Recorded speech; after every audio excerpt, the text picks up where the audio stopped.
তো হ্যালো বন্ধুরা, কেমন আছেন আপনারা? আশা করি আপনারা ভালো আছেন। তো আপনারা দেখছেন এখন সুরজ পিজিএন টিপস। তো আমি ঠিক এইভাবে পায়রা বসি। এরকম কেজ আছে, এই কেজের মধ্যে জোড়া জোড়া করে পায়রা থাকে। এই যেমন দেখতে পাচ্ছেন এখন সব কটা পায়রাই আমার সে জোড়াতে বসিয়েছি রিসেন্ট কিছুদিন আগেই। এই যে এটা হচ্ছে আমার লাল মুশকি পেয়ার। লাল মুশকি বলতে আমাদের এখানে এটাকে বলে ঘুঘে পায়রা। আর এখানে একটা আছে উদা ফিমেল অ্যান্ড ঘুঘে নর, লাল মুশকি নর যাকে বলতে পারেন। আর এটাকে বাইরে বলে বিস্কুট মাদি, বিস্কুট ফিমেল।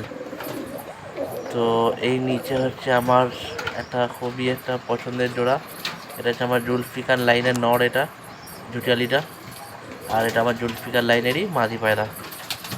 আর এই যে এটা হচ্ছে লাল মুশকি, যে ওপরে সেটটা দেখলেন ওরই বাচ্চা, এবং আমার বাড়ির একটা সবজি নর। আচ্ছা, তারপর এটা হচ্ছে আমার সব থেকে পুরোনো পায়রা ধরতে পারেন। এটা হচ্ছে আমার কত 14 বছর পুরোনো নর। এটা আমার ঘরের সব থেকে ওল্ড এবং পুরোনো পায়রা এটা। এই যে এই নরটা দেখছেন, দেখুন, এই যে দেখো তো বন্ধু, দেখো তো, এই যে আমার বন্ধু আছে, এই যে ছোটো ভাই, আমার পাড়ারই একটা ছেলে। ও পায়রা ভালো শখ করছে। এই যে পায়রা আইস কোয়ালিটি দেখাবে। এই যে দেখুন পায়রা, দেখুন চোখে কেমন কালো রিংটা কেমন বেড়ে গেছে দেখুন। এটি হচ্ছে প্রচণ্ড বয়সের পরিণাম। মানে আমার কাছে এখন এই মুহূর্তে 14 বছর আছে। বাকি যখন আমি এনেছিলাম তখন অলরেডিও ফুল রেডি হয়ে গিয়েছিলো ব্রিডিংয়ের জন্য, ফুল একদম মস্তে ছিল। তো এই যে নটটা আমি এখন ঢুকে দিলাম ভেতরে, এটা ওরই ফিমেল। আচ্ছা, এইটা হচ্ছে আমার একটা বিস্কুট মাদি ওপরটাতে, একদম লাইট কালারের। আর এটা হচ্ছে আমার একটা লাল সীমা টাইপের নর। এটা এর বাচ্চা সবই বিস্কুট এবং উদা হয়। এই সেটটা, এই যে সেটটা দেখতে পাচ্ছেন, এই যে নটটা অনেক বয়স নট। আর নটটার খেলার কোয়ালিটি খুবই একটা অসাধারণ। এই যে বাকি সব পায়রাগুলো আমি দেখাচ্ছি। এইটা হচ্ছে আবার ওই যে ওপরে যে নটটা দেখলেন, ওই ফিমেলটার সঙ্গে বাচ্চা নয়, ওই ফিমেলটা আলাদা ছিল। এটা হচ্ছে ওরই বাচ্চা, একটা বাবার মতো দেখতে হয়েছে, একটা বাবার ব্লাড লাইনের দিকে টেনেছে। ওর বাচ্চা এইরকমই হয় বললাম। আচ্ছা, এই যে এখানে আমি এরকম বাটিতে খাবার দিই। এইখানে হচ্ছে আমার একটা লাল মুশকি মাদি আছে চুটিয়ালি, এবং লাল কাঠলাল টাইপের নর, ঝোটার নর যাকে চটিয়ালি নরও বলে অনেকজনা। আচ্ছা আচ্ছা, এইটা হচ্ছে আমার একটা ফুল সিরা এবং হচ্ছে লাল সিরা নয়, ওই মুখ লাল টাইপের একটা মাদি। লাল সিরা আরও চাপ হয়। এটা এক পেয়ার, দেখতে খুবই অসাধারণ, এবং নটটা নিচে খেলা, কিন্তু ওপরে উড়ে গেলে এক ফোঁটা খেলে না।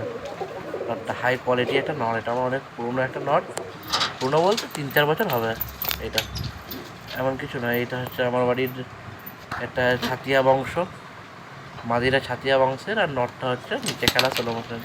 ভিডিও দিয়েছিলাম আমি, শর্টে দেখুন আছে। আচ্ছা, আমি এইভাবে ফিমেলদেরকে আলাদা রাখি। এখানে যতগুলো পায়রা দেখছেন সব ফিমেল পায়রা, একটাও মেল পায়রা নেই। মেল ফিমেল আমার আলাদা থাকে, কারণ হচ্ছে আমি একটু আলাদা টাইপের করে রাখি। পায়রা সুস্থ থাকে, ভালো থাকে, ভেতরে খায়, বাইরে জল খাওয়ার জন্য বাইরে ছাড়ি। আর এবং শনি রবি উড়াই আমি। এটা হচ্ছে সবকটা মেল পায়রা আমার। এই খাওয়া দাওয়া হয়ে গেছে, এই যে মেল। প্রত্যেকটা বাচ্চা পায়রা যখন মেল হবে আমি বুঝে নিই, সেটাও ওই মেলের জায়গায় থাকে, বড়দের সাথেই থাকে। তা আমার ঘরে এটা অতটা স্পেসটা বড় নয়। ওই যে একটা কাগজি নড় আছে, একটা পায়ে পড়ওয়ালা, ওই যে নড়টা খুবই অসাধারণ একটা নড়, খেলাও ভালো আছে। আচ্ছা, আর হচ্ছে এই যে আমার একটা গিরিয়া নড় ওপরটায় বসে আছে, পায়ের ঘুঙুর। এই হাতে আমি পায়রা রাখি। আচ্ছা, এবার আমি আপনাদেরকে দেখাচ্ছি এই যে অল ওভার পুরো ফেসটা দেখে নিন পায়রার, একদম পুরোটা। এই যে ভাইটা পায়রাগুলোকে দেখছে, ফিটনেস কীরকম কী আছে না আছে, ও ভালো দেখাশোনা করে, খুব ভালো একটা ছেলে, পায়রা দেখে ভালো দেখাশোনা করে। এই যে সব পায়রা ছেড়ে দেওয়া হয়েছে, এই যে ভিডিওটা কাটিং করে দিয়েছি, সব কটা পায়রা ছাড়া আছে দেখছেন। এই যে খেতে ছেড়ে যে আজকে আসল ব্যাপারটা হচ্ছে আমার বাটিগুলো নোংরা হয়ে গেছে। তো ভিডিওটি ভালো লাগলে লাইক শেয়ার সাবস্ক্রাইব করুন। Bye bye.